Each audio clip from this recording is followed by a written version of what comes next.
May I have your attention, please? All the students and aspirants are requested to remain silent for next 15 minutes and 17 seconds. Thank you so much. Hi everyone, welcome once again to my channel. आप सोच रहे होंगे कि video की starting में ये ma'am कौन सा अनाउंसमेंट कर रही हैं। जी actually it is just for fun, क्योंकि आज के इस वीडियो में हम साइलेंट ही रहने वाले हैं because we are going to study about silent letters in the words. और हाँ दोस्तों, यदि आप मेरे चैनल की ट्रेन में बैठ चुके हैं और आपने टिकट नहीं लिया है, आई मीन टू से यदि आपने मेरे चैनल को सब्सक्राइब नहीं किया है तो जल्दी जाइए, चैनल को सब्सक्राइब कीजिए, बेल आइकन प्रेस कीजिए और इस वीडियो को अपने दोस्तों के बीच में शेयर करना बिल्कुल मत भूलिएगा। तो चलिए वीडियो शुरू करते हैं। तो जी सबसे पहले हम देखेंगे जब किसी वर्ड में बी लेटर साइलेंट होता है, व्हेन बी इज साइलेंट। शुरू करते हैं साइलेंट वाला यह वीडियो। सबसे पहला जो रूल है बी लेटर के साइलेंट होने पर वो कुछ इस तरह से है, after M and before T B is always remain silent. यानी कि किसी भी वर्ड में एम लेटर के बाद या फिर टी लेटर के पहले यदि बी लेटर आया हुआ है तो वह बी लेटर हमेशा साइलेंट ही रहता है। एग्जाम्पल में देखेंगे कुछ वर्ड्स, जैसे पहला वर्ड है टॉम। यहां पर TOM के बाद लास्ट में बी लगा हुआ है, इसे हम टॉम ब नहीं पढ़ेंगे, इसे हम पढ़ेंगे टॉम। इसी तरह से Baum, BOMB, it is Baum. Third one है COMB, it is com, not comb, इसे पढ़ेंगे कॉम। अगला है THUMB, इट इज थम, इट इज नॉट थम्ब, ये गलत हो जाएगा। तो जी इस तरह से एम लेटर के बाद यदि बी लेटर आता है तो उसे साइलेंट ही माना जाता है, उसे हम साइलेंट ही रखते हैं, उसे प्रोनाउंस नहीं किया जाता है। अब टी से पहले यानी टी लेटर से पहले यदि बी लेटर आ रहा है तो वहां पर भी बी साइलेंट ही होगा, जैसे डेट, DEBT, इसे हम डेप्ट नहीं पढ़ेंगे, इसे हम पढ़ेंगे डेट, बी साइलेंट रहेगा। अगला वर्ड है doubt, DOUBT, it is doubt, इसे हम डबाउट नहीं पढ़ेंगे, यहां पर बी साइलेंट रहेगा। तो इस तरह से टी के पहले यानी टी लेटर के पहले यदि बी लेटर आता है तो बी को साइलेंट रखा जाता है, उसे हम प्रोनाउंस नहीं करते हैं। तो जी बढ़ते हैं अगली स्लाइड की तरफ और देखते हैं अगला साइलेंट लेटर कौन सा है। When L is silent, जी हाँ, जब किसी वर्ड में L लेटर साइलेंट होता है तो देखते हैं कौन सा रूल है। Before the letters M, F, K and D, L letter is silent. यानी कि M, F, K और D इन चारों लेटर्स के पहले यदि L लेटर आया हुआ है तो L साइलेंट रहता है। आइए देखते हैं एग्जाम्पल में। पहला वर्ड है पाम, PALM, यहां पर आप रेड कलर से देख रहे हैं L लेटर लिखा हुआ है, तो L लेटर को हम प्रोनाउंस नहीं करेंगे, इसे साइलेंट रखा जाएगा क्योंकि यहां पर यह L लेटर M लेटर के पहले आया हुआ है। अब यही रूल बना दिए गए हैं तो इसको हम फॉलो करते हैं इंग्लिश ग्रामर में। अगला वर्ड है बाम, BALM, यहां पर L साइलेंट रहेगा, इसे बलम नहीं पढ़ेंगे। इसके बाद है काम, CALM, यहां पर भी L लेटर साइलेंट है क्योंकि यह M से पहले आया है। इसके बाद अगला एग्जाम्पल है हाफ, यहां पर भी वही बात है, F से पहले L आया हुआ है इसलिए L को साइलेंट रखेंगे, इसे हम हाल्फ नहीं पढ़ेंगे, यह है हाफ। उसके बाद है काफ, CALF, इट इज काफ, इसे हम काल्फ नहीं पढ़ेंगे क्योंकि F से पहले L आया है और L को साइलेंट रखा जाता है, उसे प्रोनाउंस नहीं किया जाता है। तो जी अब देख लेते हैं अगला वर्ड जो कि है फोक। यहां पर K लेटर के पहले L लेटर आया हुआ है इसलिए यह साइलेंट रहेगा, इसे हम पढ़ेंगे फोक। इसके बाद है टॉक, TALK, टॉक, यहां पर भी ऑब्वियसली K से पहले L आया हुआ है तो L को प्रोनाउंस नहीं किया जाएगा, इट इज टॉक। दोस्तों इसी तरह से यदि D लेटर के पहले L लेटर आया हुआ है तो वहां पर भी हम L लेटर को प्रोनाउंस नहीं करेंगे। वर्ड है वुड, WOULD। अगला वर्ड है कुड, COULD, यहां पर भी D से पहले ही L आया हुआ है इसलिए इन्हें हम प्रोनाउंस नहीं कर रहे हैं यानी L लेटर को। इसके बाद लास्ट वर्ड है should, SHOULD, it is should, इसे हम शुल्ड नहीं पढ़ेंगे यानी L को आपको प्रोनाउंस नहीं करना है। सो आई होप दोस्तों आप सभी को साइलेंट लेटर्स समझ में आ रहे होंगे, किस तरह से वर्ड में आते हैं। अगला देखते हैं When N is silent, जी हाँ, जब किसी वर्ड में N लेटर साइलेंट होता है। रूल देखते हैं। Letter N always remain silent when N comes after M, यानी कि हमेशा किसी भी वर्ड में यदि एन लेटर एम के बाद आ रहा है तो वहां पर एन को साइलेंट रखा जाता है, उसे हम प्रोनाउंस नहीं करते हैं। एग्जाम्पल देखेंगे, वर्ड है ऑटम, स्पेलिंग है AUTUMN। आप देख पा रहे हैं रेड कलर से एन लेटर लिखा हुआ है जो कि साइलेंट रहेगा। इसी तरह से अगला वर्ड है column, COLUMN। It is not column, इसे हम कॉलम पढ़ेंगे, एन को साइलेंट रखेंगे। अब यहां पर अगला वर्ड है हिम, स्पेलिंग है HYMN। यहां पर इसे हम हिम्न नहीं पढ़ेंगे क्योंकि हमें एन को साइलेंट रखना है। लास्ट वर्ड है कंडेम, स्पेलिंग है CONDEMN। यहां पर भी red colour letter N silent रहेगा, इसे हम कंडेम पढ़ेंगे ना कि कंडेम्न।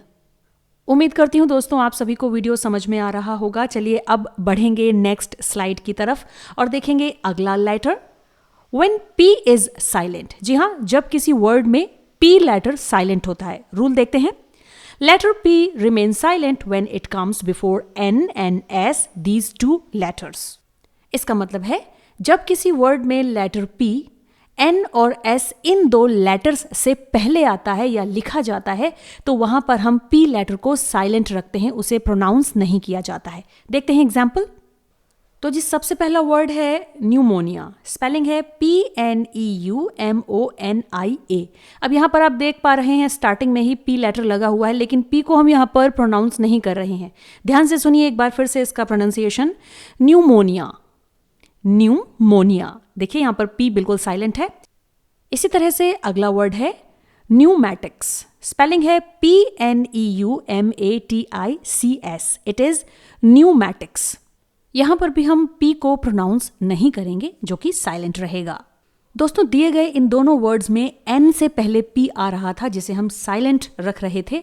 अब यहां पर जो मैं वर्ड बताने वाली हूं उसमें S से पहले P आएगा, जैसे साम, स्पेलिंग है PSALM। इसे हम साम प्रोनाउंस करेंगे जिसमें P साइलेंट रहेगा। वो बात अलग है कि इसमें M से पहले आया हुआ L भी साइलेंट है, जिसका रूल मैं पहले बता चुकी हूं।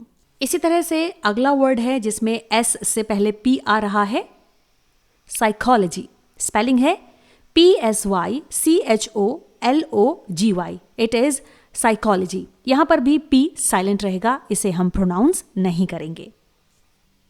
आइए दोस्तों देखते हैं अगला लेटर कौन सा है silent, when D is silent. जी हां, जब किसी वर्ड में D लेटर साइलेंट होता है। रूल देखते हैं, If letter D is kept before G letter in the word, it will be silent। इसका मतलब है यदि किसी वर्ड में G लेटर के पहले D लेटर रखा हुआ है, यानी D लेटर आया हुआ है, तो वहां पर उस D लेटर को हम साइलेंट कर देते हैं, यानी कि उसे हम प्रोनाउंस नहीं करते हैं। आइए देखते हैं एग्जाम्पल। तो जी एग्जाम्पल में सबसे पहला वर्ड है बजट, स्पेलिंग है BUDGET। यहां पर G से पहले D लेटर आया हुआ है रेड कलर का जो कि साइलेंट है। अगला वर्ड है ब्रिज, BRIDGE। यहां पर भी सेम कंडीशन है, G से पहले D आया है जो कि साइलेंट है। इसके बाद है एज, EDGE। यहां पर भी G से पहले D आया हुआ है जो कि साइलेंट रहेगा। नेक्स्ट एग्जाम्पल, ग्रज, स्पेलिंग है GRUDGE। यहां पर भी D red colour letter silent है। लास्ट वर्ड है नॉलेज, KNOWLEDGE। यहां पर भी G से पहले ही D है तो D साइलेंट रहेगा। सो आई होप दोस्तों यहां पर भी इस स्लाइड का पूरा डिस्क्रिप्शन आपके समझ में आ गया होगा। अब देखते हैं अगला letter, when T is silent. जी हां, जब किसी वर्ड में T लेटर साइलेंट होता है। आइए देखते हैं rule, if 10 TEN is placed in the end of some words, then letter T will remain silent। यानी कि यदि कुछ शब्दों के एंड में TEN ये 3 लेटर से बना हुआ वर्ड आया हुआ है, तब वहां पर लेटर T हमेशा साइलेंट रहेगा, यानी कि उसे प्रोनाउंस नहीं किया जाएगा। आइए देखते हैं एग्जाम्पल्स में। तो जी सबसे पहला वर्ड कुछ इस तरह से है ऑफन, स्पेलिंग है OFTEN। यहां पर 10 ये वर्ड आया हुआ है 3 लेटर वाला, जिसमें T लेटर साइलेंट रहेगा। अगला है लिसन, LISTEN। यहां पर T साइलेंट रहेगा, इसे हम लिस्टन प्रोनाउंस नहीं करेंगे। इसके बाद है फास्टन, स्पेलिंग है FASTEN। इसे हम फास्टन प्रोनाउंस नहीं करेंगे, गलत हो जाएगा।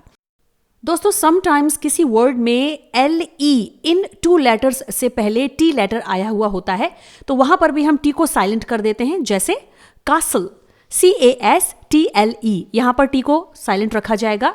इसी तरह से एक और वर्ड है हसल HUSTLE, यहां पर भी देखिए लास्ट में LE आया हुआ है, इसलिए हम यहां पर T को साइलेंट रखेंगे, इसे हम पढ़ेंगे हसल। आई होप दोस्तों यहाँ पर आपके समझ में आ गया होगा टी लेटर का फंडा कि किस तरह से इसे साइलेंट रखा जाता है। आइए देखते हैं नेक्स्ट स्लाइड में अगला लेटर। व्हेन GH साइलेंट, यानी जब किसी वर्ड में GH ये 2 लेटर्स साइलेंट होते हैं। रूल देखते हैं।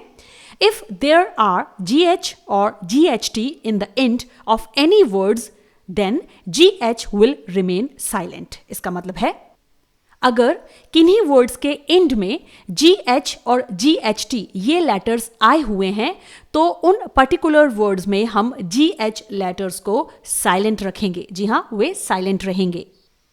आइए देखते हैं एग्जाम्पल्स में GH लेटर्स किस प्रकार से साइलेंट होता है। सबसे पहला वर्ड है हाई, स्पेलिंग है HIGH। यहां पर देखिए हाई में GH साइलेंट रहता है। इसके बाद है साई, SIGH। इसके बाद थाई, THIGH, यहां पर भी GH ही साइलेंट है।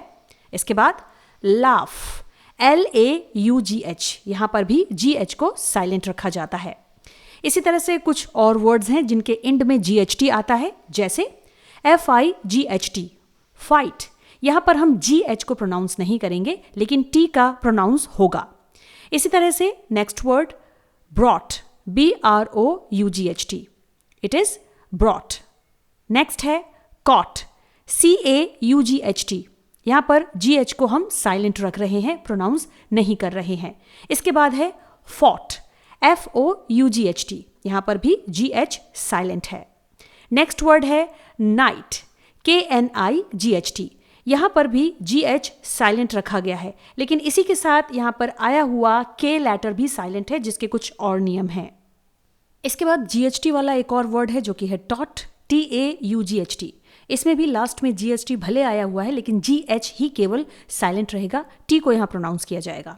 इसके बाद है बॉट, BOUGHT। यहां पर भी सेम वही कंडीशन, GH साइलेंट है।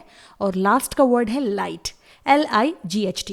यहां पर भी GH ये दोनों लेटर्स साइलेंट है और T को प्रोनाउंस किया जा रहा है। सो आई होप दोस्तों इस स्लाइड का पूरा डिस्क्रिप्शन आपके समझ में आ गया होगा किस तरह से GH लेटर को हम वर्ड में साइलेंट रखते हैं। अब देखते हैं कुछ और letters. When K and G are silent, यानी जब किसी वर्ड में K लेटर और G लेटर साइलेंट होते हैं। आइए देखते हैं rule. If there is K before N then letter K remain silent, यानी जब किसी वर्ड में K लेटर N लेटर से पहले आया हुआ होता है तो वहां पर हम उस K लेटर को साइलेंट करते हैं। जी हाँ, वहां पर K लेटर साइलेंट रहता है। एग्जाम्पल देखेंगे तो जी पहला वर्ड आपके सामने है नॉक, KNOCK। यहां पर N से पहले K लेटर आया हुआ है जो कि रेड कलर का है, साइलेंट रखा गया है। इसी तरह से अगला वर्ड है नॉट, KNOT। यहां पर हम नॉट को प्रोनाउंस कर रहे हैं लेकिन K को साइलेंट रखा गया है। अगला वर्ड है नो, KNOW। इसे क्नो प्रोनाउंस नहीं किया जाएगा, वो गलत हो जाएगा, K साइलेंट रहेगा। लास्ट वर्ड है नाइफ, स्पेलिंग है KNIFE। जी हाँ, यहां पर N से पहले K आया हुआ है, रेड कलर लेटर, इसे हम साइलेंट रखेंगे और प्रोनाउंस करेंगे नाइफ। चलिए एक और लास्ट रूल देख लेते हैं। If there is G before N then letter G remain silent, यानी कि यदि किसी वर्ड में G N से पहले आया हुआ है तो वहां पर हम G को साइलेंट रखते हैं, यानी G लेटर को प्रोनाउंस नहीं किया जाएगा। एग्जाम्पल में देखते हैं। पहला वर्ड रिजाइन, RESIGN, रिजाइन। दोस्तों इस वर्ड में आप जो ज का साउंड सुन रहे हैं वो S का साउंड है, ना कि G का, क्योंकि यदि हम यहां पर G का साउंड निकालते हैं तो कुछ इस तरह से बनेगा इसका प्रोनाउंसिएशन, जो कि रॉन्ग होगा। रिजिग्न, रिजिग्न। जी हाँ, ये रॉन्ग प्रोनाउंसिएशन है क्योंकि यहां पर हम G को प्रोनाउंस नहीं करेंगे। N से पहले G आया हुआ है जो कि साइलेंट होता है, तो इसलिए यहां पर इसे करेक्टली प्रोनाउंस किया जाएगा रिजाइन। इसी तरह से दोस्तों नेक्स्ट वर्ड है रेन, REIGN। यहां पर भी N से पहले आया हुआ G लेटर प्रोनाउंस नहीं किया जाएगा। लास्ट वर्ड है साइन, SIGN। यहां पर भी N से पहले आया हुआ G लेटर प्रोनाउंस नहीं होगा। तो जी ये तो था खामोश रहने वाले लेटर्स का वीडियो, जिसमें मैंने आपको बताया कि किस तरह से किसी वर्ड के अंदर लेटर्स साइलेंट रहते हैं, यानी उन्हें प्रोनाउंस नहीं किया जाता है। आज के लिए इस वीडियो में इतना ही। मिलती हूँ आपसे नेक्स्ट वीडियो में एक नए टॉपिक के साथ। तब तक के लिए पढ़ते रहिए, मुस्कुराते रहिए, and thanks for watching the video. Take care, bye bye.